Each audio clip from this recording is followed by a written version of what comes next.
د نن ورځې درې ډیر زیات مهم خبرونه. کرزي چاته ولې د څه شکایت وکړ؟ د مالیې وزارت تازه څه اقدام کړی دی؟ له چا مالیه نه اخلي؟ او یو بل مهم خبر هم شته، نو ویډیو تر اخیره وګورئ.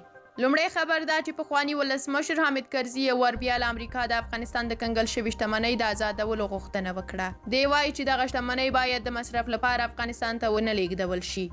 هغه په یوه تازه مرکه کې ویلي دي چې د سپټمبر د 11مې د پیښې په څیر افغانان هم د ترهګرۍ او توندلارۍ قربانیان دي. دوهم خبر دا چې مالیې وزارت وایي پر کوچنیو سوداګریو پاتې مالی او مالیاتي جریمې یې معاف کړي دي. دغه وزارت مسؤلین وایي چې کوچنیو متشبثینو او کاروباریانو ته له 1491 تر 1495 کال پورې مالیات نیم په نیمه او 1496 تر 1400 کال پورې مالیات سلسله معاف کړل. خو دغه وزارت وایي چې ژر راشئ او حسابونه مو پاک کړئ.